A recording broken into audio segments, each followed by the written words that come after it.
All right, we are live. So, welcome. This is Jefferson Spatchcock. Everybody calls me Jeff. This is my first show. I am broadcasting now with a special guest, Dr. Josh Bowen. This is Jefferson Spatchcock. I want to get rid of that echo right now.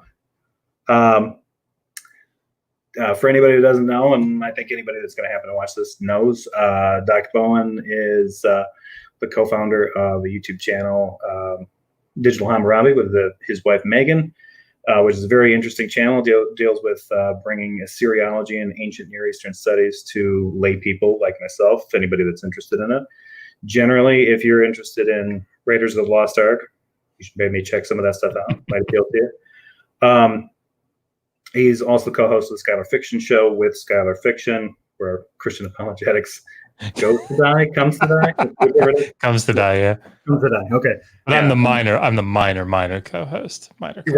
It's an interesting blend because you work on some of the scholarly stuff on Digital Hammurabi. You work with Megan on some of the ancient Near Eastern stuff, and then you get to go over to Skylar's show and supply Napoleon Dynamite references while he's raging against Christian fundamentalists on the internet. Oh gosh, it's a good blend. Only on YouTube can you have that mix. Indeed. So yeah, I guess we're here to discuss your book, which I really enjoyed. I picked it up twice. It's the Old Testament Endorse Slavery. First thing I want to point out, I really appreciated the title because you put in "Did the Old Testament endorse slavery?" I think that's probably important. I was actually having a discussion with somebody, and I said, I think that you might have to make a distinction when somebody says, does the Bible endorse slavery? I don't know that if you're talking about the Christian Bible, the New Testament does. It doesn't really make a stand against slavery, but I don't think anyone could argue that books of the New Testament endorse it. But in the case of the Old Testament, I think the argument can be made that it does. You could at least say that the books of Exodus, Leviticus, and Deuteronomy do. Nehemiah and Jeremiah describe the condoning of them.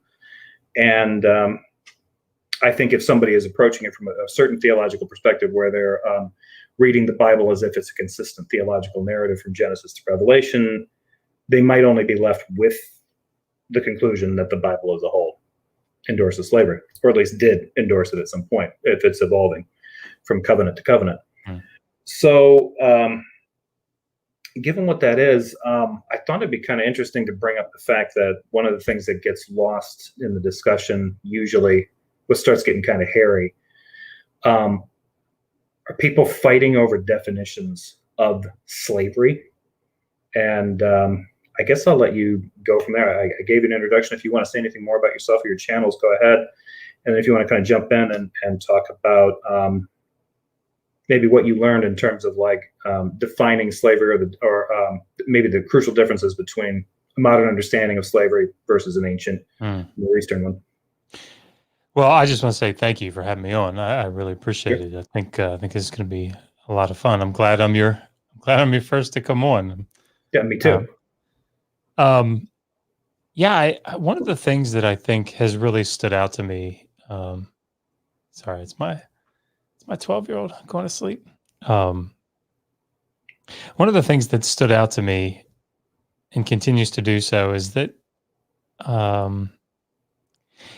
it's very complex, and it always seems to be complex in these types of topics. So I remember having a conversation with Dr. Michael Brown on Modern Day Debate about this topic.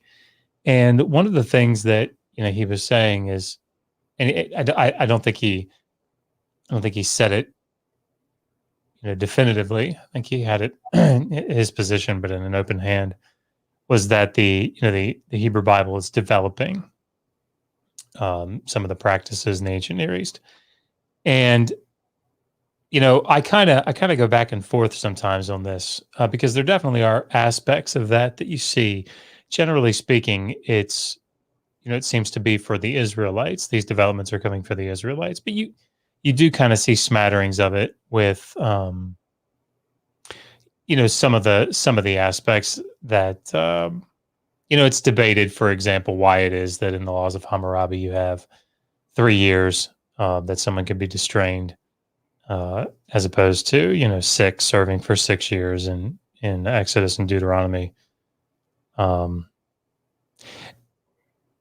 I still fall on the still kind of fall on the side of saying, well, I don't think it's more different than it is the same. I think there's a legal ontology that stands behind, the wider ancient Near East and the Hebrew Bible. I don't think it's that distinct. But that's not really the most salient point of all of this. But just thinking about how my brain has kind of gone through this, the most important thing that I was trying to address in the book was, I think, trying to bring the polar ends of the debate a little bit closer to the center. So the idea that we can go to the Hebrew Bible and say, and hold it up and see, look how crazy this is. Exodus 21. You can it wants you to beat your servant within an inch of his life, and as long as he doesn't knock out a tooth or damage an eye or kill him, that everything's cool. I don't really think. So I understand the perspective, right? From a legal standpoint, where the line is drawn, as far as maybe the letter of the law, you could make an argument that that's acceptable, right? But I don't think that carries with the spirit of what the law is doing. I actually think Exodus 21 is trying to protect what is probably debt slaves, at least in that particular section. And I think that's a positive thing that it's doing. I don't see that as being terribly distinct from what you see in other, Near Eastern laws. But I do think that it's trying to keep abuse down. And so it's, this seeing the tension in particular in like Exodus 21 between a slave being treated more under, family law in the middle of the chapter, and then later with the ox scoring, have it treated more as property under property law. I think that's interesting. There seems to be some, not confusion, but some lack of decisiveness, maybe, or just a lack of consistency, I suppose, in how slaves were treated. But I mean, I do think that, coming at this, and I'll stop rambling here in a second. Sorry, Jeff. Ramble on. But I do think, from the one side, we don't want to say, God's a big meanie because he wants you to beat your slave. I don't like he wants you to beat your slave within an inch of his life. I don't think that's the right way to approach this. That being said, I also don't agree with the authors or God are really trying to work within the system and trying to, they have this ultimate goal of showing slavery to be bad. And so they're just slowly working within the system. I mean, I think you can make a better argument. I think you can make a better argument for that from the human authors doing that. Perhaps. I don't think that's what's happening, but I think you can make a better argument. But I don't think you can make an argument, a good argument as far as I'm concerned, that God is doing that, in my opinion. Yeah. So. And I think there's Midrashic or writings in the Mishnah where, as the evolution of the idea as it went along, there seemed to be, and I can't remember what period this appeared in, but there was at least a development where they started to think that the Jubilee would have applied even to the foreigner. Everybody got released at the same time. And some people kind of look at that and say, yeah, they might be kind of, looking back at that retrospectively and kind of glossing over a few things. But at the same time, it kind of reflects at least a desire to think that this was a civilization that was evolving, and that these were laws that could change. I think there's a tendency for certain people approaching the Old Testament, especially from like a Christian perspective, to think especially when you're younger, you sort of get indoctrinated into early on that it starts out pure and it fractures as it goes, as opposed to what you see as you start to study the works of it historically, that there's an evolution in thought and application, and some things get a little bit more nuanced, and I think by extension they get a little bit more humane, and other things I think get a little bit more abstract and kind of strange. But I think it just sort of depends on how they applied. I like what you had summed up in your book when you had gotten to the way you had it organized in chapter 1, slavery in the Old Testament. You had while the definition of slavery can have nuanced meanings, depending on the context in which the term is used, there are essential aspects that could be seen throughout. As Gene Haas defines slavery above, it's a state in which someone is deprived of their freedom, subjected to another individual who benefits from their labor. This state can exist temporarily or permanently. Dandamayev defines slavery in this way: slavery is the institution whereby one person can hold ownership rights over another. Perhaps a good working definition for our purposes might be, quote, a condition in which an individual is owned by another. The owner controls and benefits from the actions and activities of the owned individual. I think those two distinctions are key, because I think that comes up a little bit when skeptics, or sort of people who are newly associated with the Bible, react kind of emotionally to stories of slavery in the Old Testament. I think it's kind of common for some Christians to come out and say, hey, don't go comparing it to antebellum slavery in the South. It wasn't like you saw in Roots. That's not the Old Testament. It's something different. I think that sort of glosses over the fact that people are reacting to the deprivation of an individual's freedom for the purposes of satisfying an economic need. That I think is essentially what people are especially if you tend to think, as a lot of Christians do, that the progression of the Old Testament into the New Testament is about redemption, the salvation of man. The fact that it's starting out with an indentured servitude clause seems a little contradictory. So I don't know if you wanted to comment on that at all, but yeah, I mean, I think there's a distinction that we've got to make in this discussion. We talk about, you mentioned things kind of starting off pristine and then falling apart is sort of how people approach the text. And I think when you look at it from a literary standpoint and from a theological standpoint, that's what the text is trying to get at, I think, particularly when you look at the book of Genesis.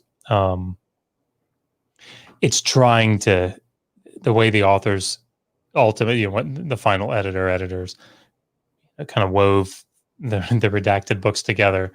So you think there's sort of this idea of like it starting from Genesis, kind of an idea of an entropy kind of thing, like this. It started from this pure core, and then I mean, this is it's hard to get at like an ancient Near Eastern mythology in general, but I mean, you do see this sort of thing a lot where, for example, in incantations, that incantation is trying to take you back to like the pristine time in the past, and to invoke that that power. So I mean, obviously, not all myths develop that way, but that's not in my opinion, that's not a crazy concept that things would start off, really, really good and pristine, and then sort of degrade. I do think, I mean, I don't think there's any question that the Hebrew Bible, from a literary standpoint, from a theological standpoint, does things that are new and innovative. I don't think anybody debates that. I think that later Akkadian texts developed things that the earlier Sumerian texts did not, and I think you can see innovation in all sorts of periods. But I think the problem is that when you then try to ascribe, it follows from that this is a divine book, right? That's where I think the problem comes in. So I definitely do think that you see this sort of movement from a literary standpoint. The problem is that I think when you actually, as you were talking about, kind of get down into the details of what's actually going on,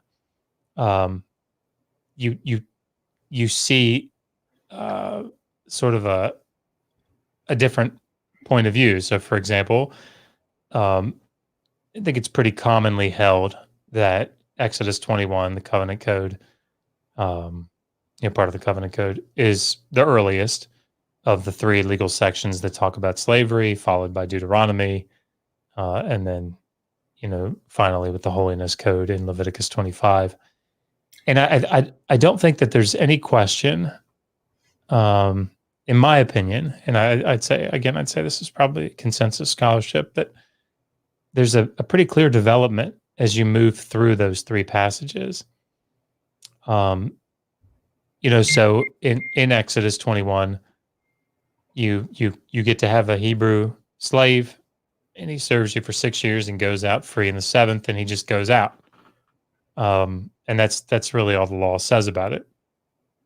I mean, there are stipulations about if he's married and doesn't marry, whatever. But as far as, when he goes out, what happens, it doesn't really deal with it outside of, if he had a wife.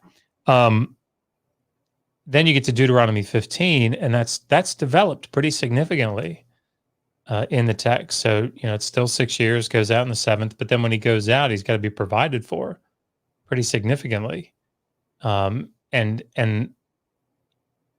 God says, don't hold back. I'll take care of this supernaturally, right? I'll provide. Right. And then when you get to Leviticus 25, there's further development. Because now the text says you used to, it doesn't say you used to, but it's Exodus 21, Deuteronomy 15, you can have Hebrew eveds, you can have Hebrew slaves. Not Leviticus 25. That's done, right? If a man becomes so poor that he has to sell himself to you, can't treat him as a slave, can't treat him as an eved, has to be a hired worker. So there's a development there. Now, there's discussion about, well, man, you went from serving for 6 years as a slave to serving, or being in the status of a hired worker for 50 years. Is that really a good trade-off? Of course, but anyway, I think there's some explanation that needs to be had there to go into. But the point is that there's definitely a development in the way that an Israelite can be treated. But and I've said this before, but if the text had stopped there, if we didn't have verses 44 to 46, I think you can make a really good case for God kind of working with, his people, working with what was, in the economy and slowly moving them out. I think that would have been unnecessary because it's God, but nonetheless, you could say God's condescending to his people and working with them and slowly working them out, showing them that slavery is bad by the time you get to Leviticus 25. The problem is, in my opinion, that then you get this clause. Well, wait a minute. So what about your male and female slaves? Well, they can come from the nations around you. And they can come from the tenant farmers, however we want to translate that, the Toshavim that are living in the midst. They're your property. You could pass them down as inheritance, keep them forever. But your Israelites, fellow Israelites, cannot treat them this way. And I think that's very problematic for this whole sort of, God working within the system to show people that it's bad, because I feel like it seems more, I think that the question that needs to be answered at that point is, if God's showing that it's bad intrinsically, why is he saying it's bad for this group of people, but not this other group of people? I guess that's a kind of a more general question that I wondered about, because I think when I was reading this, there was something that I hadn't noticed. And I had started a basic study of Old Testament. And one of the things that I noticed, it looked like you were handling the books out of order, and I'm pretty sure I know why. But I was wondering if you could explain, which ones came first, because these pop up in Exodus, Leviticus, and Deuteronomy, and anybody that was raised in school, got some Sunday school, knows the Pentateuch, Torah, Genesis, Exodus, Leviticus, Numbers, and Deuteronomy. But it sounds like one was written before the other. So this sort of evolution, you know, it was that there was actually, you know, kind of a regression in this. Yeah. This is so I always give this caveat with these sorts of things. This Pentateuchal studies and, like redaction history of the text is not my specialization. I have a video that I did on this just sort of generally to lay out, general ideas of difference between source criticism and, different ways the text can be redacted and that sort of thing. On the channel, I think it's called Formation of the Pentateuch or something like that. But okay, I think I watched that. Oh, okay, cool. So, like early on, there was this concept with it kind of became popular with Julius Feldhausen, but the JEDP theory that people talk about. So the documentary hypothesis. Yeah, and we don't have to go into all the details of it. That is a very complicated hypothesis.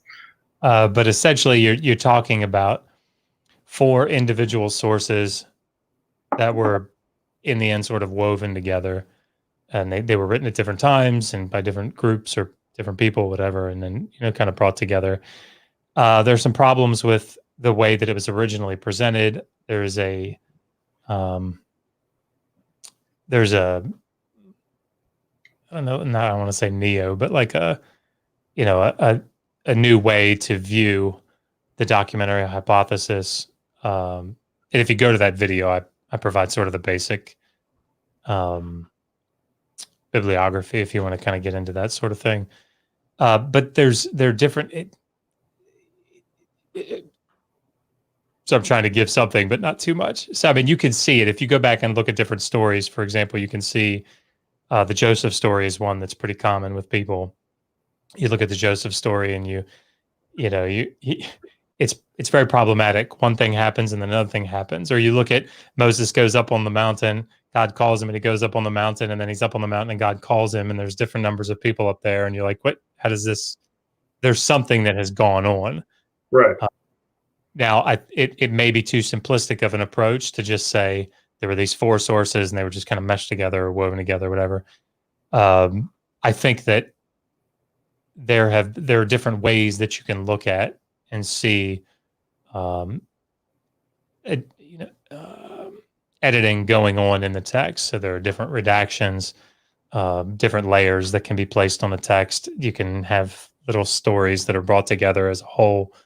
But anyway, this idea, I suppose, more at its base, this idea that Moses sat down and wrote the majority of the Pentateuch or of the Torah, by himself, except for like maybe the part of his death that Joshua wrote. That's just not. I don't think that's a feasible approach. Yeah. And I don't think there are a lot of scholars that would hold to that sort of position outside of a certain circle. So then when you think about Leviticus, for example, and again, this is not my field of expertise, but there are different sort of layers to different parts to Leviticus, and it developed differently. So there's a section called the Holiness Code. It's my favorite section. Yeah. Sorry, I didn't hear you. I said, yeah, it's my favorite section because it seems to come up quite a bit when somebody wants to, like, if you get like a holy roller that wants to condemn you using the Old Testament, odds are they're going to the Holiness Code. Yeah, no doubt. So I think, as far as the legal sections are concerned, the Covenant Code, roughly Exodus 20 to 22, that's sort of, I think, pretty much agreed upon that's, first in the first half of the first millennium BCE. I wouldn't want to try to be more specific than that because there are a lot of different opinions about how early. And of course, there are some that I think Van Cedars has a different approach to all this, and he thinks that the Covenant Code is actually latest. And anyway, but I think consensus scholarship is that the Covenant Code in Exodus is the earliest. Deuteronomy is, like late 7th century with Josiah, and then the section there in Leviticus of the Holiness Code in chapter 25 comes later, Persian period. It's there's a lot of ink has been spilled. In fact, Joel Baden has come out with a new book. I think it comes out later this year. I've ordered it already. It's not cheap. Is it on But Daniel? no, it's on. I think it's on Genesis. But he's talking specifically about like the formation of the Pentateuch. But Joel Baden has written on this quite a bit. There's a really good introduction in John Collins' third edition of the Introduction to the Hebrew Bible. He talks about this and kind of lays out a really nice bibliography. I don't know if that's the one. That might be the one I have. I'll have to check that out. Yeah, it's he did a really good job summarizing, I think, the various positions that people take, and then that was actually the first time I had learned. I thought it was weird too, because I went out and got two. I got Hebrew Study Bible and then this Oxford Annotated Bible, and I thought it was interesting to compare the notes, for each one, what they offered. But figuring out that the Book of Genesis has two creation stories, kind of like smashed in there somehow, sort of supports the documentary hypothesis, but then at other points it sort of does the same thing as everything else. It makes it more difficult to explain. So yeah, I mean, I think in the end, most scholars would feel comfortable saying there's P and not P. There's the priestly source, and then there's not P. Miscellaneous. Yeah, it's kind of tough to be more specific. And then of course the Deuteronomistic history and that sort of thing. But who was it? Thomas Romer wrote a book 2009. Probably getting that wrong. It's a little red book, but it's about the Deuteronomistic history. And that's a really good book, for people to read to kind of get an intro to, I think I've got it listed in that bibliography. But yeah, it's fun. It's fun and complicated, and there's lots of debate. And, but I think it's good to, even if you don't necessarily come down on one of the positions, whether you see like the new JDP as being a good way to go about it. And I think Jeffrey Tigay, he follows that. Or if you see like more layering or whatever, then it's just being exposed to the different theories that are out there, I think is actually very useful, because it opens you up to see. Take a step back. I work with Sumerian and Akkadian texts. And the nice thing about them is we have the originals, right? We have the actual cuneiform tablets. We have the inscriptions. We have the stelae or the stele. And you don't have that in the Hebrew Bible. You don't have that in, the Greek New Testament.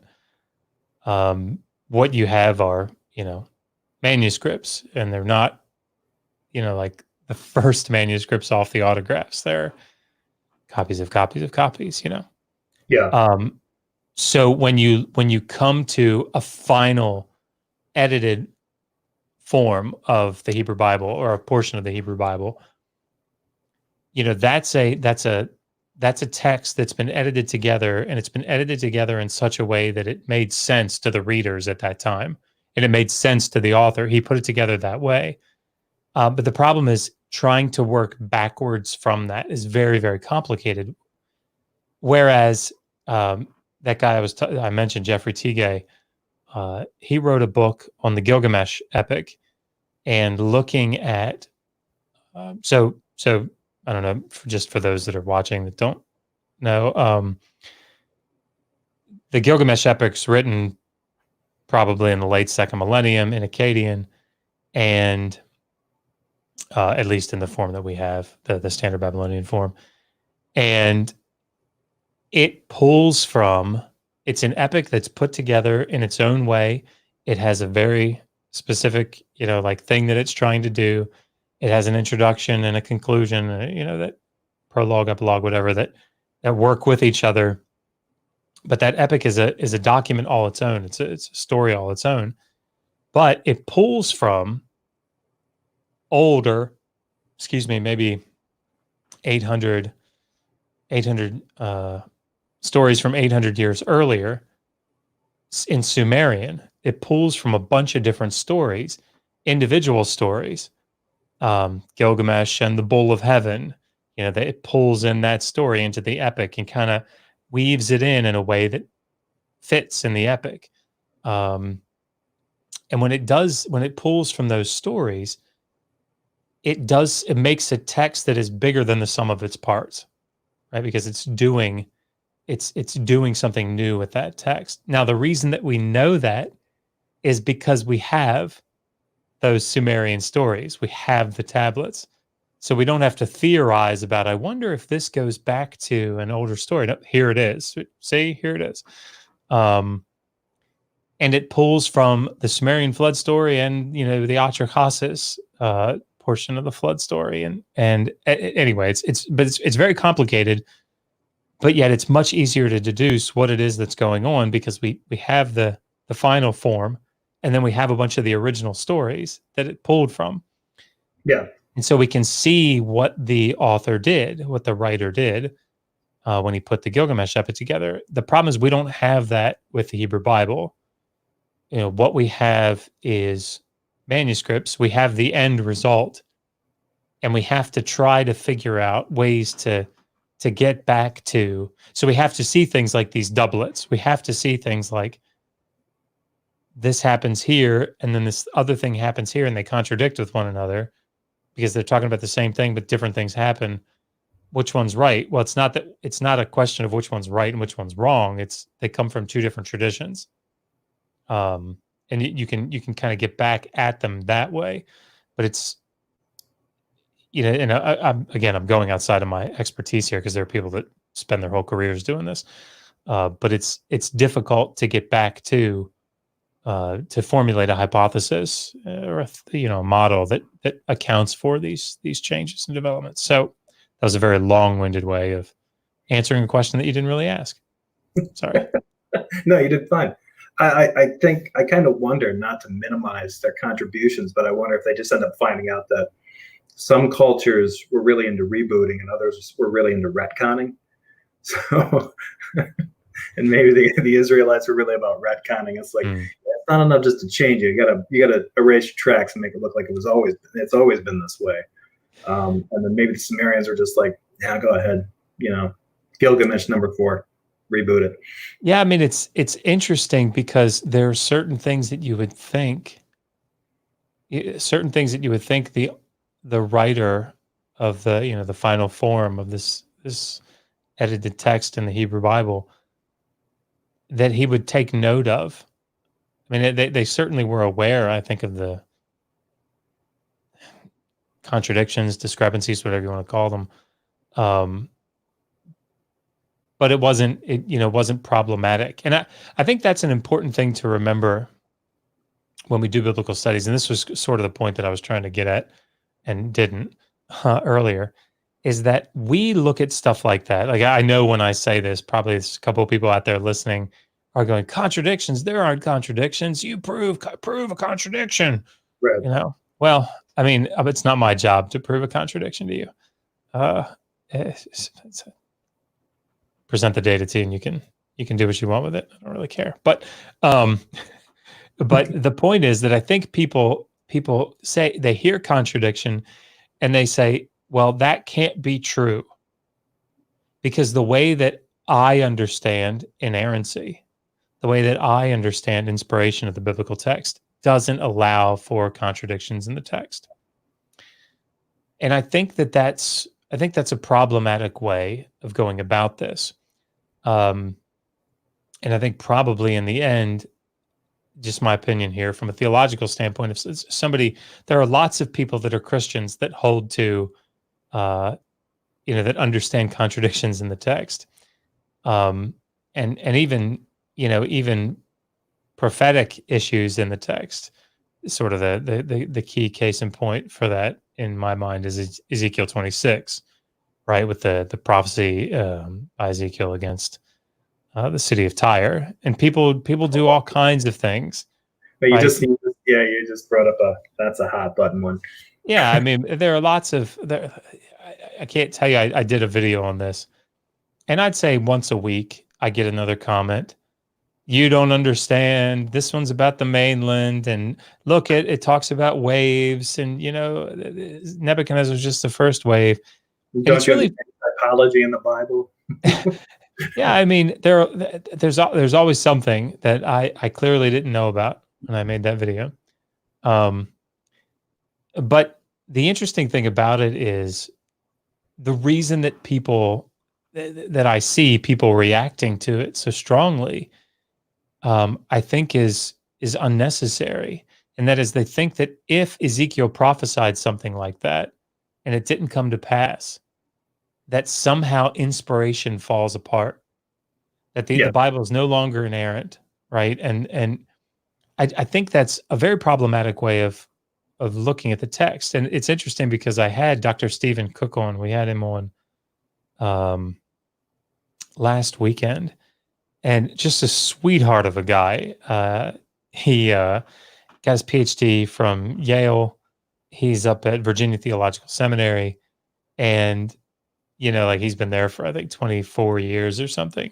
But Hebrew Bible scholar par excellence. I mean, he works in apocalyptic literature. He's written an amazing commentary on second part of Ezekiel in the Yale Anchor Bible Commentary series. But he's just a really brilliant guy. And I asked him in the stream, like, what do you think of Ezekiel 26? It was a little off topic.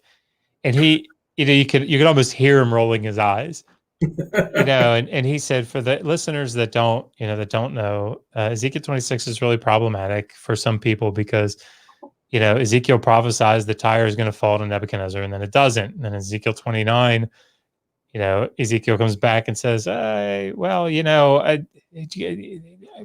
was supposed to get it, but, he couldn't take it. And so he's actually going to get Egypt as his reward. And, he's a Christian, right? I think he's an Anglican. But so I mean, like, sorry, I'm not a real Christian. Then. Yeah, obviously, he's not a real Christian. Too liberal. Gosh, that's so funny. But I guarantee you knows his biblical text better than. Well, anyway.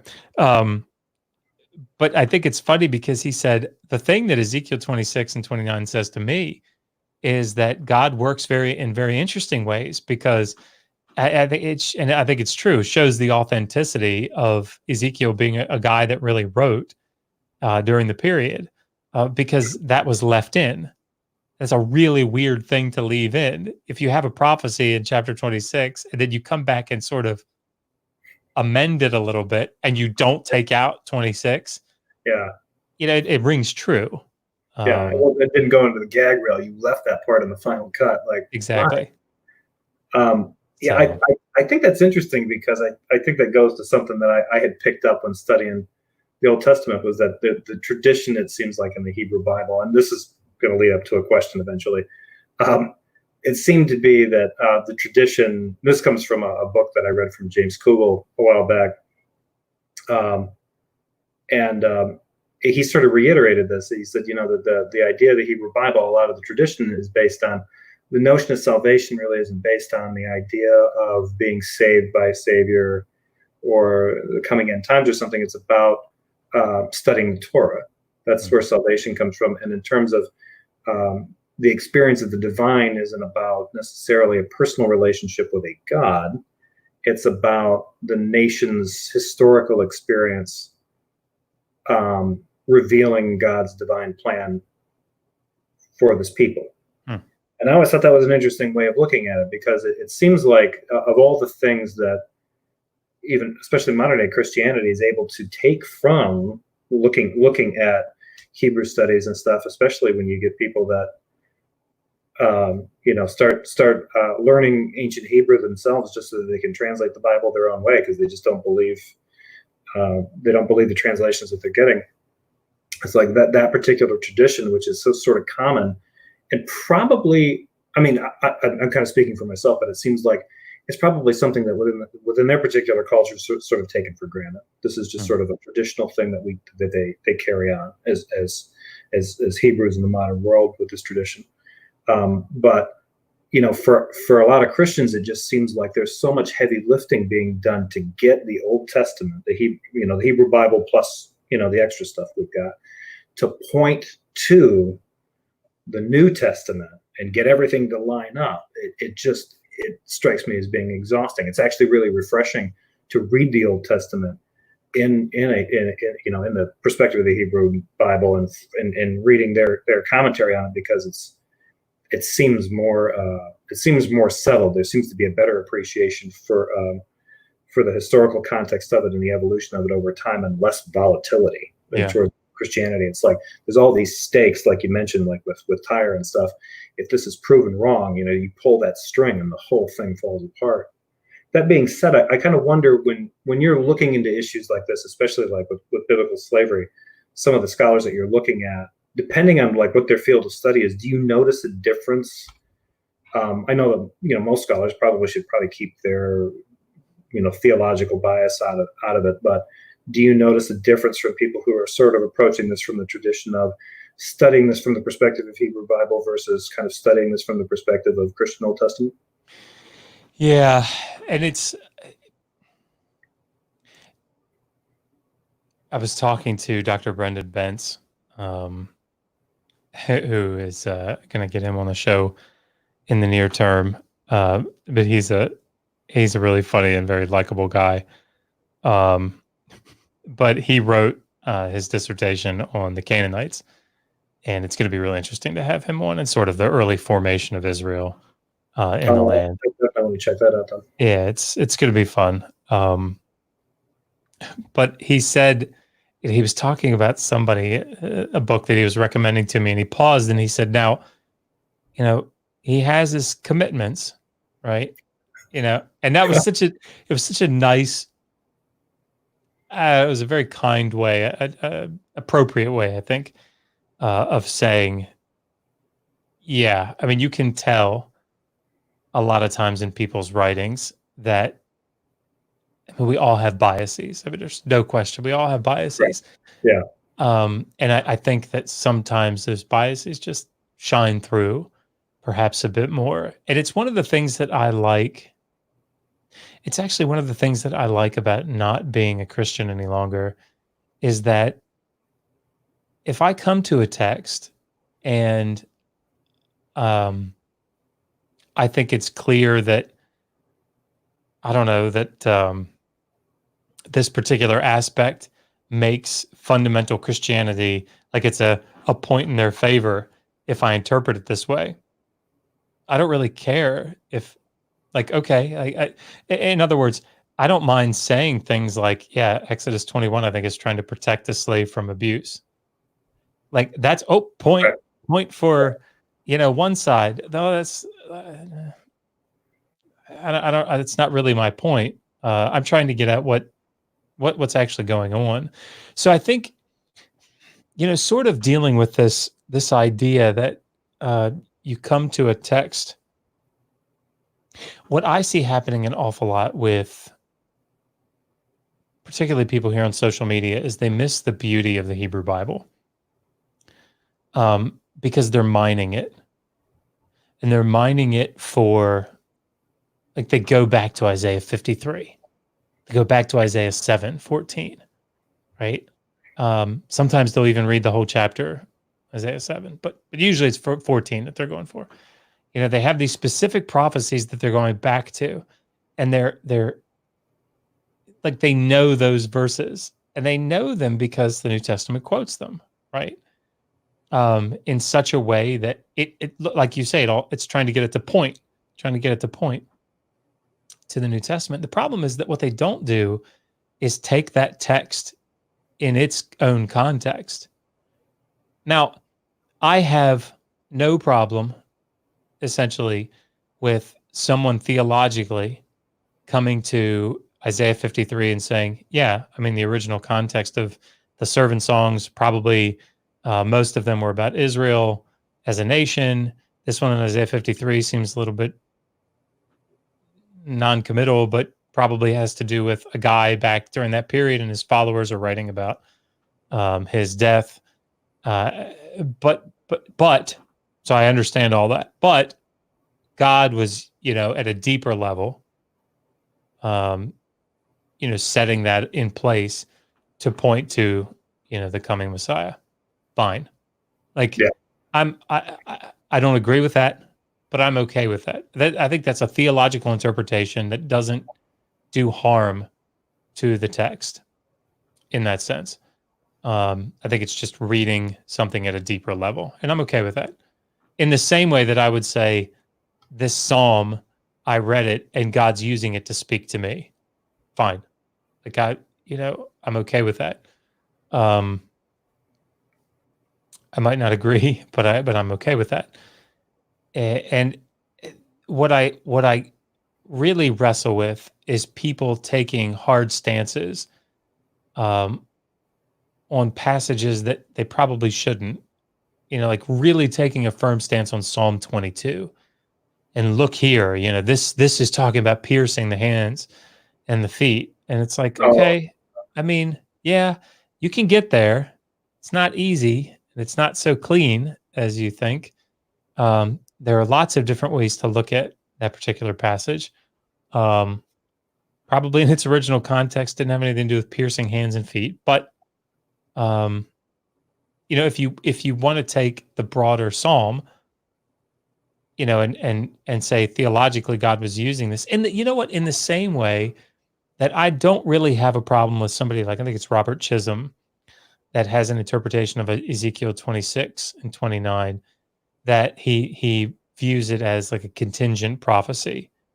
Like he thinks that, the king of Tyre, just like with Jonah going to preach to Nineveh, and Nineveh repented and God repented, that we're just not given the details about how Tyre repented. Like, I'm okay with that. I don't think it's true. I don't think that's the right way to look at it. But like, it seems like even in its silence, you're adding something to the story that. Yeah. I mean, but I'm more okay. I guess I'm more okay with that than I am with trying to read Alexander into it, and show how the text is specifically talking about Alexander the Great. Definitely. Yeah. Because I think at that point, then it's just like, well, hey, if it wasn't this guy, then it was this guy, Yeah. a few hundred years later, like, we'll just tack this conquer onto it. Like, okay, there are qualities to that don't exactly match either. Like, oh, like no. Ezekiel didn't realize it.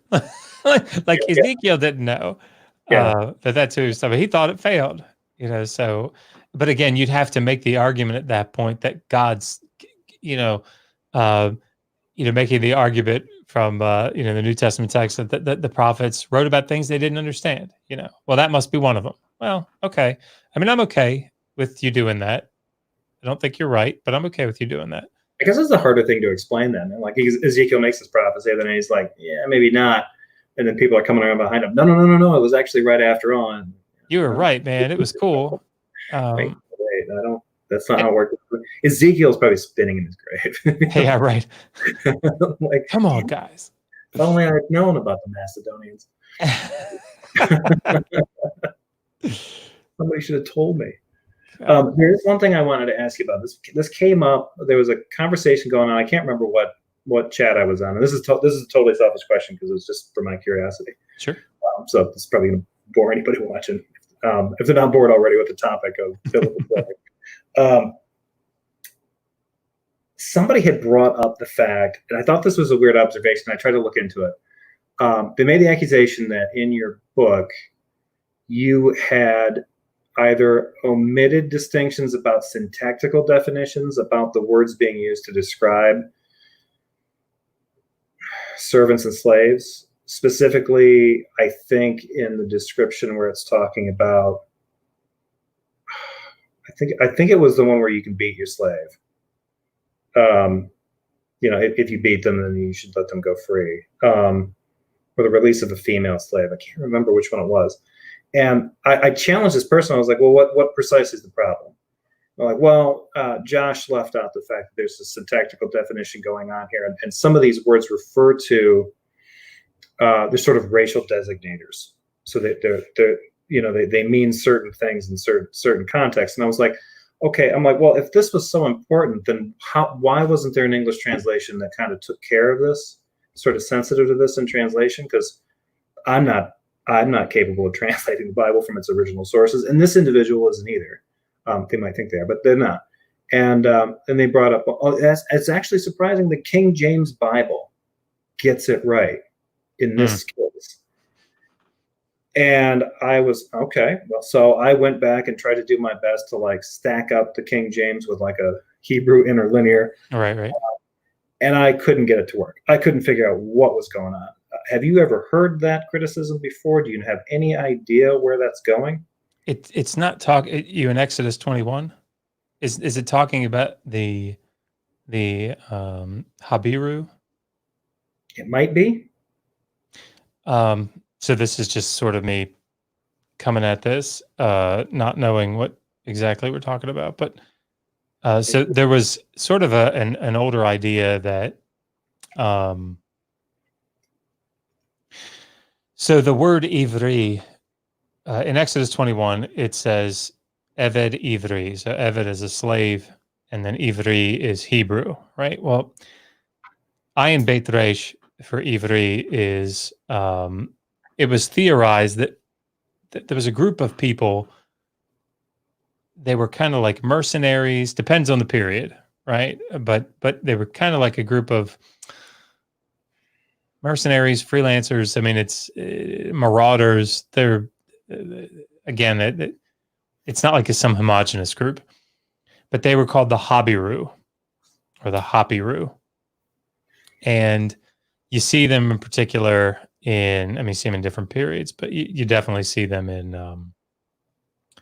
the Amarna period, 14th century BCE, and then you see them later in the Newsy texts. And anyway, long story short, you end up having a group of people that they're foreigners, they're foreign slaves that come into a particular, city or amongst citizens, and they sell themselves as slaves to these citizens, and they do so. There's a lot to it, but they sell themselves, and they're going to serve until the owner dies, and they're going to take care of them until that point, sorts of things. But the key that they're getting at with trying to, so Hapiru is it sounds very similar. It's constructed similarly to Ivri, this word that's in Exodus 21. So the theory was that you have, sorry, I'm rolling up my sleeves because it's really hot in here. You have not Hebrew slaves, but you have Habiru slaves. And the Habiru were foreigners, right? And so if that's the case, then you have foreign slaves being described in Exodus 21. Is this at all where it went? I think it is, because it's saying, it talks about kidnapping. When a man sells his daughter as a slave. Yeah, I believe it is. Okay. So that's a little bit, that's in verse 7. I think that's a little bit later. Yeah, and I think it starts, Yeah, because it starts when individuals quarrel and one strikes the other with a stone or fist. So when a slave owner strikes a male or female slave with a rod and the slave dies, immediately the owner should be punished, et cetera, et cetera. And there's also this rolled into verse 22, when people who are fighting injure a pregnant woman, so that there is a miscarriage and yet no further harm follows, the one responsible should be fined what the woman's husband demands, paying as much as the judges determine. I know that one gets kind of controversial because there's people. It does. It's not a miscarriage. It's interesting because it seems to me that in the Hebrew tradition, it's a miscarriage. The woman's fine, but she lost her baby. That's a fine. Yeah. Woman's harmed. It's a fine. Woman dies. That's right. That's right. Yeah. But for whatever reason, there's a lot of people that are translating that as like, no. If she miscarriages, that's death. Like, yeah, I mean, it's the question is, so there are two words in that particular, um, those particular verses. Ason is one of them. But it's difficult to try to figure out what it is that they mean. Raymond Westbrook wrote an article. I can't remember where it's at now, but where he argues that essentially it's the text is dealing with, you have two men fighting and they strike the woman. At that point, it's unknown. The assailant is unknown. Was it this guy? Was it this guy?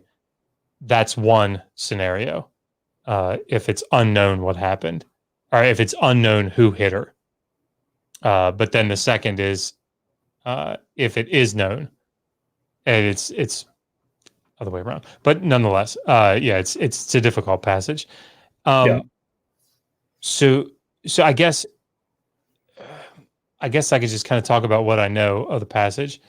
So that first part about the Habiru, the argument there is if these are actual foreign slaves that are selling themselves to Israelites, well, now it's a completely different story, right? It kind of kills the Leviticus 25, 44 to 46 argument in that interpretive mind, because, well, you got foreigners here. Well, they have to be released after 6 years. Therefore, foreigners in Leviticus 25 are released after 6 years. Lots of problems with that. Meredith Kline wrote a this was back in like the 50s, I think, but wrote a 3-article series where he deals with this issue of the Habiru. And I mean, the bottom line for this is that the term Ivri in the Hebrew Bible, whatever its etymology is, did it come from Habiru, did it not, whatever, the way that the word Ivri is used in the Hebrew Bible is distinctive of Israelites. That's it. I mean, I don't know that there's I think it's pretty solid case to be made. And yeah, I mean, you can see this sort of thing in Deuteronomy 15. It becomes even, and I talk about that in the book a little bit. yeah, you do. And I wondered about it because in your book, I think you touched on this a couple 3 times. There's some stuff where there's some ammunition for people who want to get into semantic arguments over Hebrew. With people on YouTube, I'm not totally interested in that. But I think it's interesting though that the links that end up that people will go to be like, no, that's not what that word means. And I always kind of wonder, like, well, did context matter? I mean, because if we lived in a society where linguistically we only have one word for servant, yeah, but we can contextually describe the servant that works for me and earns wages and the servant that I own, like my tractor. Yeah, that there's enough linguistically going on there where we can be charitable and recognize, like, there's 2 different types of servants going on. Absolutely. Using the same word. So the fact that sometimes they get changed or get swapped out, it's like, okay, yeah, consider what's happening here. Now, if it is something where I think the distinction in terms of, like, especially by the time you get into the whole, from the foreign nations, from them you shall have your slaves.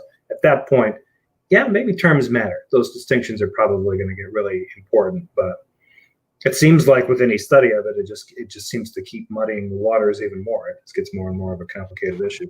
What I have noticed, and this was really even before I wrote this book, which was definitely an afterthought. I had just done all this work on for no idea why, but for doing these debates that I did. And I thought, well, I've done all this work, I might as well just put it into a popular level book. But there are difficulties, I think.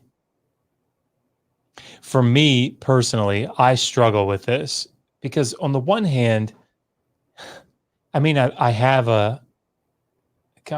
I'm all about people learning difficult foreign languages. Like I wrote a book on how to read Sumerian, right? I mean, Yeah. Hebrew's tough. Sumerian's pretty tough to learn, and it's tough, really tough to learn on your own. Hebrew, a lot of people can pick up. It just takes some dedication to doing it. But so I'm all about non-specialists getting into these languages.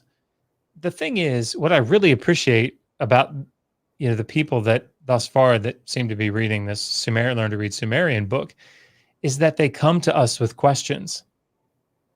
Right? They don't come to us with challenges. Like they don't read 3 chapters of how to read Sumerian for the absolute beginner and then come back and say, Mikulowski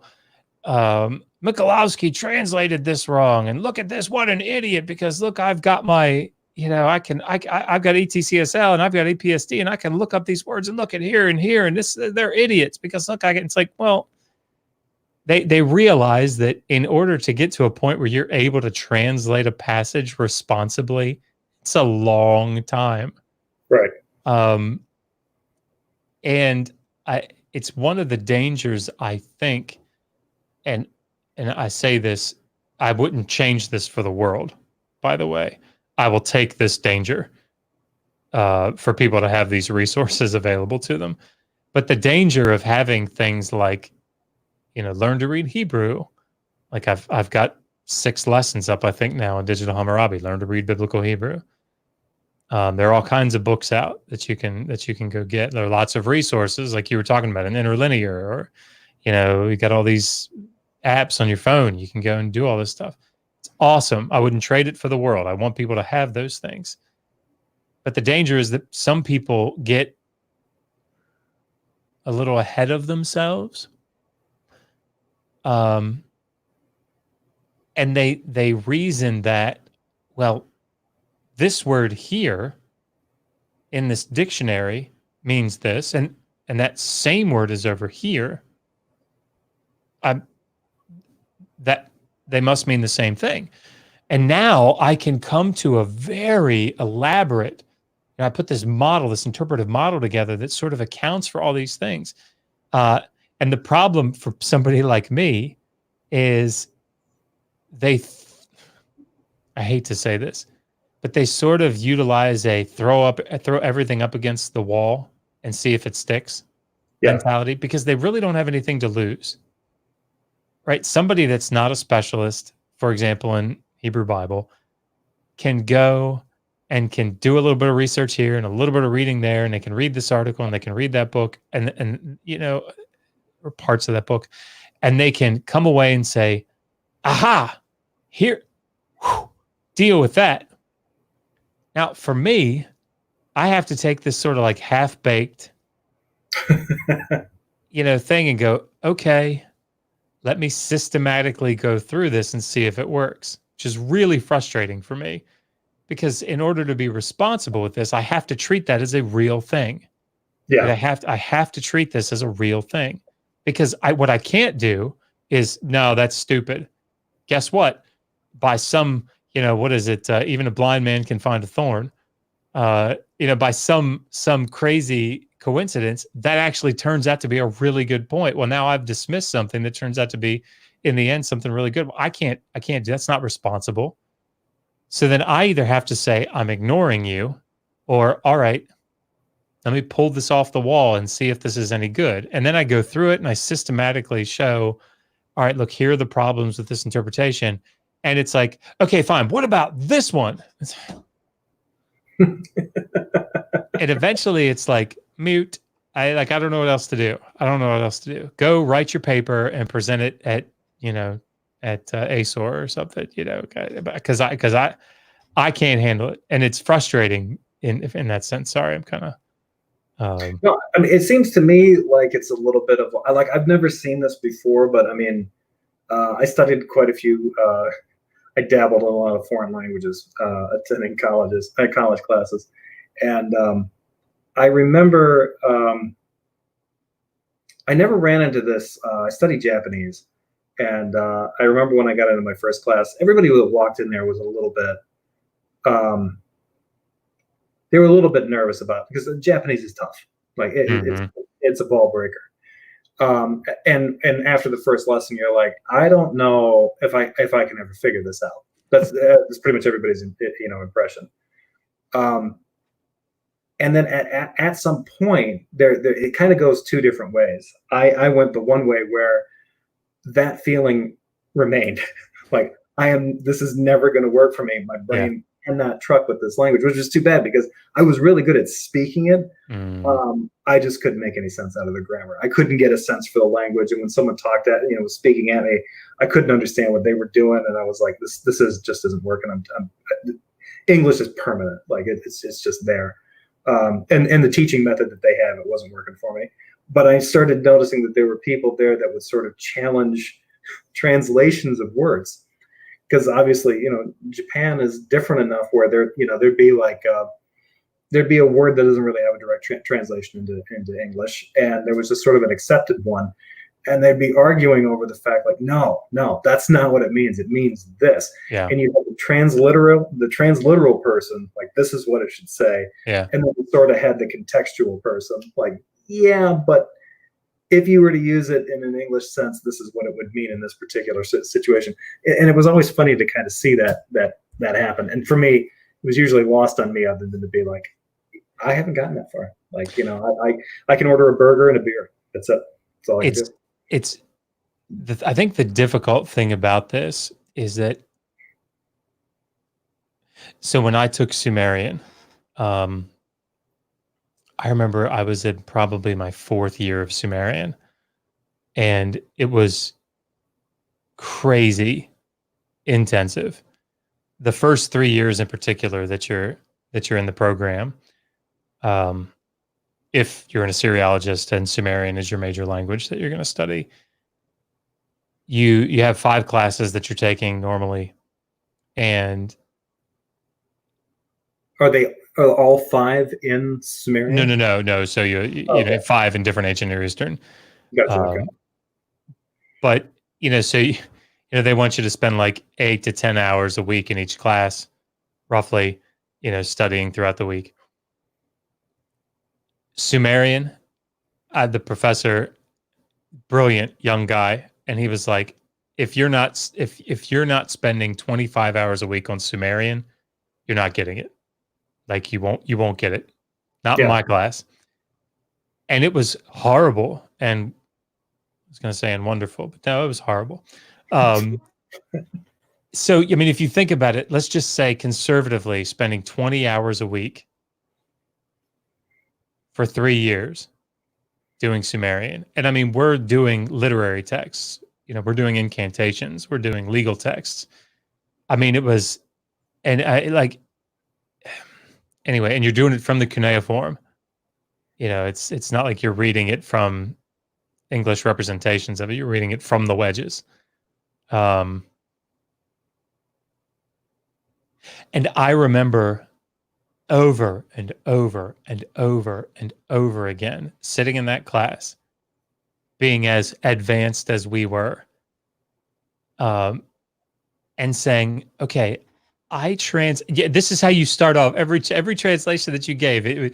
There'd be 3 of you in the class, and it would just go back and forth. You do this one, you do the next one, you do the next one. And every time it came to you, you'd say, okay, here's what I got. Here's what I got.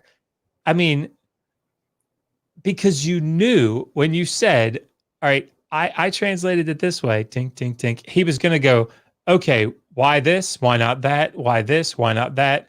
Okay, you're wrong. I see why you got that, but here's what it actually says.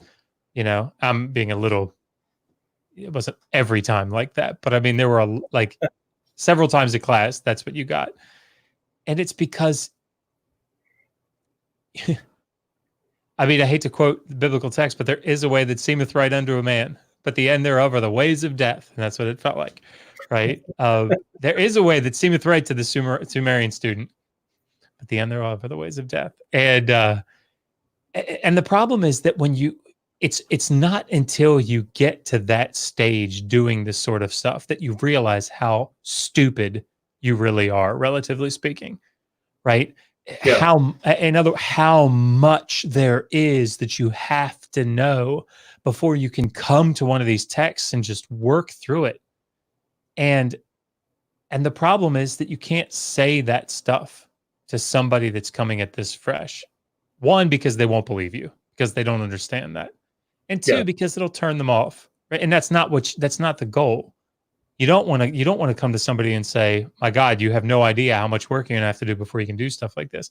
Because there's so much benefit to just having, like, there's probably so much benefit that you have just to knowing the amount of Japanese that you do. That exposure to Japanese has really probably done things for you. And I guess so you don't want to discourage, but then when somebody comes up and wants to take that high level position of that translation is wrong, I'm right because I've looked at my interlinear, I've Right. looked at my Strong's concordance, it's like, Yeah. what do you You can, do? and to me, it's like, even with some of your your high school languages, like, French and Spanish, you got to be really careful about approaching it with a sort of a transliteration mentality in mind. I could just, unplug and plug in these words in here. And it's like, I'll take into account that they got a little bit of different grammar. And it's like, no, depending on what you get into, you can get whole worlds of differences that have, that you're just out of your league. And the best thing about learning a foreign language is kind of getting humbled in that way, even if it's relatively close to your own. I mean, a perfect example of this, and I won't mention his name because he's like I actually feel like I'm getting along really well with him. But I mean, it was a good example, and it's something that I made the same mistake when I was going through, and he made this mistake, and he immediately said, "Oh gosh, I was wrong about this," which is amazing. But in Exodus 21:20, that passage that we've been talking about, it says, "He will surely be punished." And the construction there in Hebrew is called an infinitive absolute. And what it says is it uses the same verb in two different forms. You have a finite verb, and then you have this infinitive absolute that stands before it. Basically, it says he will be punished, sort of, roughly. And when you look at that, it's like, oh gosh, there are two verbs there. Punished and then punished. So if you look at like a transliteration, an interlinear, you'll see verb punished, verb punished. And, a natural thing to think is, oh my gosh, two verbs, there must be two subjects. And that's what this person concluded. And that's a very logical thing to come to. And so, there was this idea that there are two subjects here. One verb goes with one subject and one verb goes with the other subject. While I understand how you come to that, because again, I did the same thing when I went through this. If somebody says I'm very tired, and then somebody else says, well, I am very, very tired, they're saying very twice because it's emphasis. Right. Well, that's what Hebrew does with verbs. It uses the verb twice in this particular form to emphasize. So you'll see something like he will certainly be punished, or he will, what's another way they do it? He will certainly be punished, or he will, and I'm blanking on the other ways that they use it, but it's like, some people translate it, he will in fact be punished. Surely be punished. That's the one that I'm thinking of. He will surely be punished. And they're trying to emphasize he will be punished, like he'll be very, very punished. But that's something that you don't get unless you understand that very nuanced part of the grammar. And an interlinear will sort of lead you astray.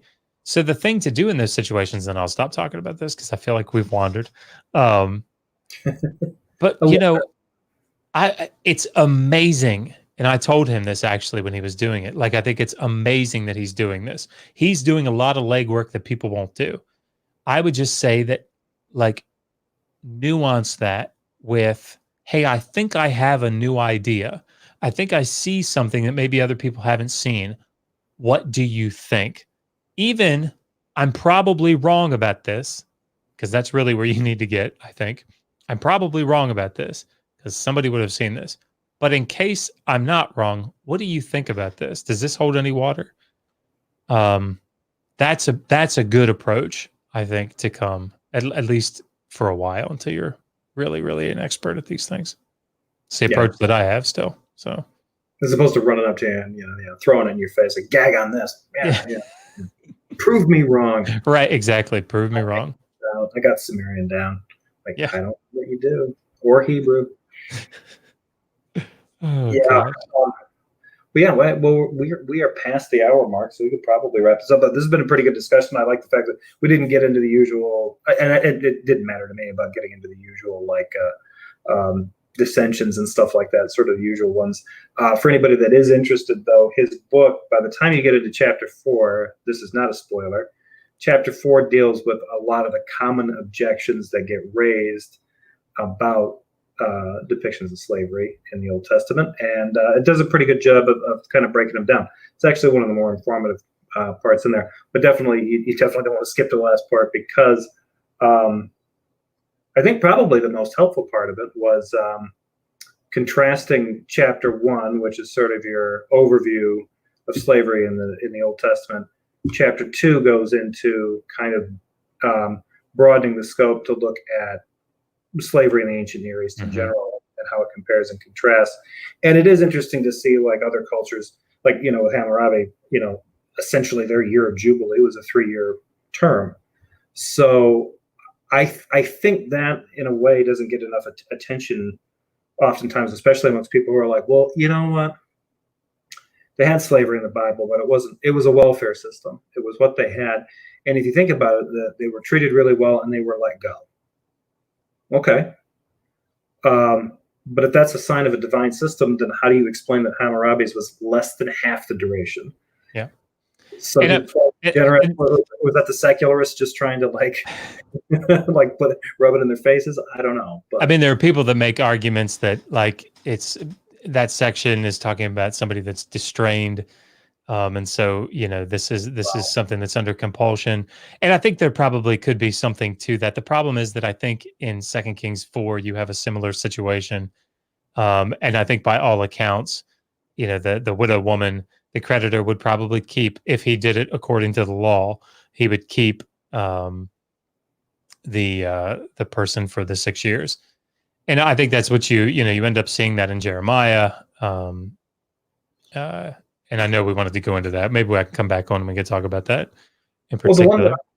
Well, what I thought was interesting, because your book had brought it up, and I hadn't paid close enough attention to it. I'd seen it before, but it was in Jeremiah 34, and I remember bringing this up. I was talking with, I think it was with Jesus is Lord and a few other people, and I brought this up because he dared the liberal atheist heathen blood drinking cannibal Satanist to hey, prove to me that this is what's going on. So I read this portion of it, and he did sort of slow down a little bit, because it actually mentions, I think, and it's not just in 1, but it's when Jeremiah goes before Zedekiah, and he basically tells him, look, you need to let your Hebrew slaves, male and female, so that no one should hold another Judean in slavery. They obeyed all the officials and all the people who had entered into the covenant, that all would set free their slaves, male or female, so that they would not be enslaved again. But afterward, they turned around and took back the male and female slaves they had set free and brought them again into subjection as slaves. The idea that, like, I was like, look, there was a lot of pushback going, like, this was not slavery. They were not enslaving, at least their fellow Israelites. They were not slaving anyone. And I was like, okay, well, here's a situation where Jeremiah is being commissioned by the Lord to tell Zedekiah, look, the slavery thing that you guys have going on, I've tolerated it. This is part of the covenant, but there's rules here, and they're not following it. You need to let them go. Male and female, let them all go. And they do. And then they turn around. And the key thing for me is enslaved, big word, again. So, like, the emphasis there being like, okay, they were given their freedom. Now things are reverting back to their previous status. This is not a good thing, thus saith the Lord. So that, to me, is pretty clear proof that you've got a slavery system going on. And at whatever time that Jeremiah is happening, between when it's written and when it's based, there's clearly an emphasis that that's not an enviable position to be in. Yeah, I mean, I think there are a couple of things to take note of. So, Jeremiah's taking I think a stance that would seem strange to somebody reading if Leviticus 25 were in play. Mhm. I think that would seem strange because Leviticus 25 seems to say you can't treat them as eveds. Right. But here it's Jeremiah's not railing against, the people because they had these people as eveds. It's that they didn't release them at the appropriate time, and Yeah, then and they they doubled down took on them it. back. Yeah. So, I mean, I think that has interesting interplay for looking at when a particular passage in the Hebrew Bible was written. And those are sort of some of the, and again, it's not my part of my field, but the one thing that I always hear, and I don't know that I dealt with it in the book because it seems one thing that seems to happen in these discussions, uh, and when it happens, I tend to just sort of tune them out. Is it's sort of the swallowing the camel and straining the gnat, right? Like looking at Leviticus 25, 44 to 46, or even more broadly, seeing what it was that an Israelite that was enslaved would go through, even the good slavery. Um, First of all, it seems to ignore Leviticus 25, saying that treating a fellow Israelite as an eved is bad. Right. Like it seems to ignore that because in Deuteronomy 15 and in Exodus 21, it's not said that it's bad, right? It just says you keep them for 6 years. So it seems to ignore that idea that being the eved in the status of eved is not a good thing. It's bad, not in the moral sense, but bad. I say like in the sense of charging someone interest, charging the foreigner interest when you couldn't treat or charge the Israelite certain types of interest. You could do that for the foreigner. Well, that's bad for the foreigner, not morally bad, but it's not good for them. Right. And eved is the same way. And so I feel like it doesn't really deal with that, just that aspect of Leviticus 25, that it's being stopped for Israelites. But the other thing that I find very interesting in these discussions is you can't, if you can't kidnap them, it's not slavery. I feel like I hear that a lot. If they're not kidnapped, right. if they're not taken against their will, then it's not slavery. And that's a very interesting position, I think, for a couple of reasons. One, and I know I deal with this part in the book, Exodus 21:16 is sort of the go-to verse, right? You can't kidnap somebody if they're found in your hand. Right. You have a parallel passage in Deuteronomy, and it's been argued, and I don't know that I agree with it, but at least there's a decent case to be made that passage, that verse may only be dealing with fellow Israelites. Again, I don't know that I have come down on that yet on that side, but some very intelligent people have come down on that side. But in either case, whether you could kidnap someone or not and reduce them to slavery is certainly not the only form of slavery, right? So a child born to a bondservant in Exodus 21 during his 6-year term, born to a slave woman, both the slave woman and the child remain slaves. Like Right. there is no release for them set, right? It's interesting to me that we sort of overlook treating as slaves people that are captured in war. Like that's not a big deal. They're in war, so you take the women and the children as slaves. Well, yeah, it's just.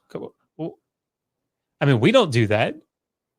Yeah. I mean, I don't think that America or Great Britain took German children and women as slaves after World War II. I don't think they did that and kept them in their houses. And I think corvée labor has been. and the thing is, like, see, slavery and corvée labor in the Hebrew Bible are distinguished, right? So, when you see passages like Deuteronomy 20, where it talks about if you go to a city and the city responds, it surrenders to your offer of surrender. Right. That's good because they make out well, because all they have to do is become your corvée labor. The Hebrew mas.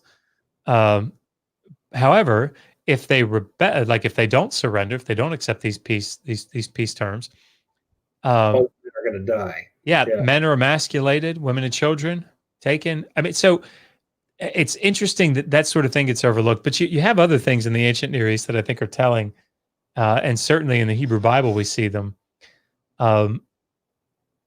Slavery was slavery, even when it was strictly legally voluntary.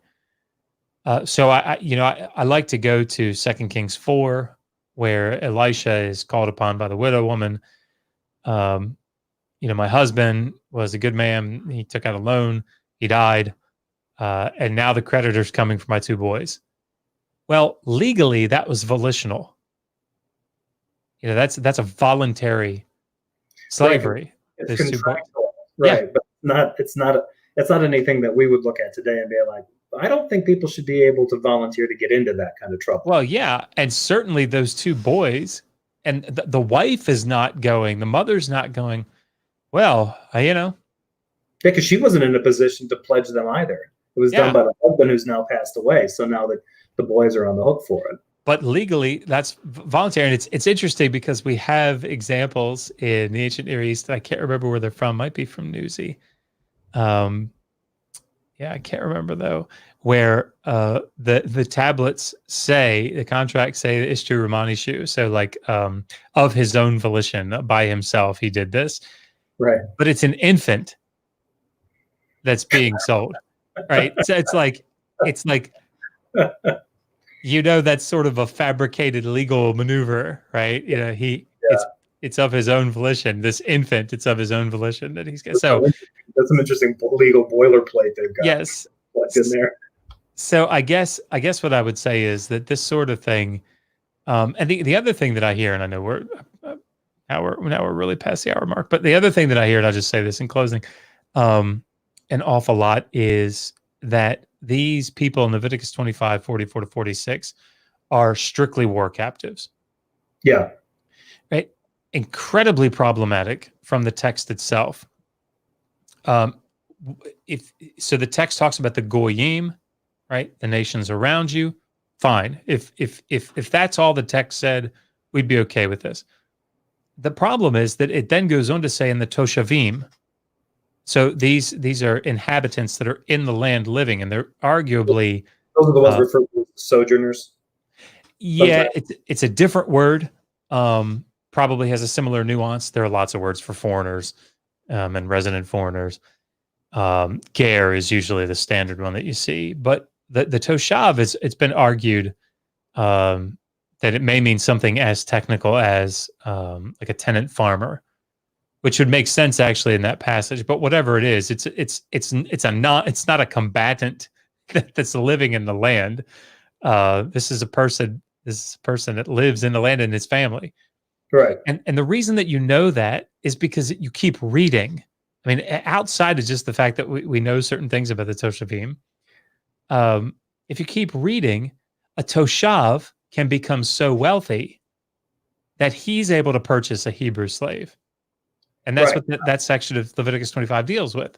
Yeah, so, that one I thought was really interesting to see that the sort of the tables flip on the situation. So people use that verse when it suits them because they want to say, well, look how well foreigners are treated. They can't be made slaves. And it's like, well, this is far more complicated than you realize, I think. But it's just so interesting to me that that argument comes up all the time, and I just don't know where it comes from. Again, if it were just the goyim, it very arguably the goyim is it's not always, but very often used as the hostile nations that are around. And I have no doubt whatsoever that the intent of the text when it talks about the goyim is that you either have people that were war captives or you have people that were enslaved and are being bought, by Israelites. They were probably debt slaves originally. The text doesn't go into that. But when you talk about these toshavim, these people that are in the land, trying to make them war captives is just problematic on a number of levels. Well, and it's weird too because it's this weird kind of like there's a strict distinction being made that they couldn't possibly have come from some slave market. Why not? I mean, granted, the verb there is to acquire, so it doesn't strictly say purchase, but at the same time, it does though. You can stand on that. I think it's pretty safe to say in Exodus 21, Leviticus 25, that word kana, it doesn't mean, like, I know people like to play with acquire, and you can have that nuance. Okay. But kana, it probably has a connotation of buy. Yeah, I mean, I that's one of the arguments I think that I deal with in the book. So you kana belts, you kana slaves. And outside of these passages, you kana you buy slaves with that same verb. You buy clay pots, that's the standard word to purchase something with silver. In fact, miknat kesef is a purchase of silver. Or purchase something with silver. So Machpelah, the cave of Machpelah, Abraham buys it for 400 shekels of silver. It's kana, it's purchased. So you're not, I guess what I'm saying is you're probably not going to get a softer form of what people want to get with the verb kana. It's because it very, very frequently means purchase. And in those contexts, it's as close to purchase as you're going to get, probably. Then I mean, it is what you buy. It's the verb to buy something. So I take silver and I give it to you, and you give me a belt. Okay, or you give me land. Because I have heard that thrown out there. Well, it just means acquire, so it doesn't mean anything. Even if that were the case, my whole point was, okay, well, where's your imagination? I mean, let's get real. These are people, and people can get up to some weird stuff. And if they're willing to take, they're willing to take prisoners of war as domestic slaves and servants, why wouldn't they buy them from the nations around them? Why wouldn't they be engaging? Because even if the Hebrews didn't have some kind of organized slave trade, doesn't mean that they wouldn't have engaged in a neighboring nation's slave trade. Yeah, I mean, Gringus has an article where he talks about you have early documentation showing sale of slaves among the Israelites. And then you have in rabbinic traditions sale of slaves, and he makes the argument that you're going to see continuity throughout. But I think the bigger point for me is the word achuzah, this word property that shows up in Leviticus 25, 44, and 45 and 46. I can't remember which. It's in 45. Isn't that the word that ends up getting used when it's they're trying to say that word is used to refer to God? God is the property of the people. Yeah. So the word achuzah means, it almost exclusively means landed property. So you can see it there in Leviticus 25. I think it's used 10 or 12 times in the chapter. And it's talking about the inherited land. Like that Israelite and his family, that's their achuzah. It's their portion of land. It's theirs. It's owned, as human owners go, it's their landed property. This is the only place where achuzah, it refers to a human, refers to people. So it's actually a little striking in the context, because the passage has been Leviticus 25 has been dealing with what happens when this person loses their land. How do they get it back? Because that's their land, that's their achuzah, their landed property. And then it says, you'll buy these slaves. They will be your property. You'll pass them on as inheritance. They go la'olam. They're your slaves forever. So it's striking that achuzah is used here, and I think only here, to refer to humans. Now, I know the argument that you're making, or you're referring to. So in Ezekiel, I think it's in Ezekiel 45, 44, 45. Ezekiel's talking to, I think the Zadokites. And I can't remember precisely how the whole thing goes. But the priests, the priests in the way that things were structured in the law, the priests were the ones that didn't get land like all the other, the Levites didn't get land like the others, the other tribes did. And what God is saying in the context is, look, what you're going to get is better. Like, okay, so you don't have land. You don't have the ability to go out and to till your field and provide for yourselves. You can't grow your crops. You can't do all these. You don't have achuzah to do that. You don't have this agricultural ability to do it because I haven't given you a portion of land, which is a big deal. But he's saying, metaphorically, don't worry about it. I've structured this in such a way. I'm providing for you because all these other, tribes are going to be bringing you food. They're going to be bringing you things to the temple. I will be your achuzah, right? In other words, that benefit that you're getting from, that you're not getting from having, God, I've messed this up. The benefit that all the other tribes are getting from having achuzah that you're not getting, I have established this in such a way that by serving me in this way, I will be in other words, I will provide for you in the same way that landed property would. Yeah. So to make this connection that, see, it's the Venn diagram thing, right? A slave is referred to as achuzah here in this one passage. And therefore, in this argument, slave and achuzah are now united in meaning completely. Then you can lift. And then at some point in Ezekiel, God is saying, I'm your slave, which is not the case. At all, like even sort of. Right. So, yeah, I mean, I get where that came from. I get the logical steps that people go to. The problem is that you can't take the word eved, because the word eved refers to a person, and in the same place, achuzah refers to that person. That doesn't mean that those two things are now synonymous.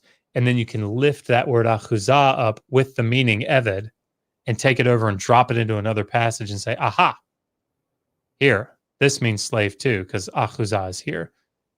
Linguistics, it doesn't work that way. So no, and that is, to me, that's not even transliteration. That's cherry picking, frankly. Yeah, you're cutting and pasting in a weird way.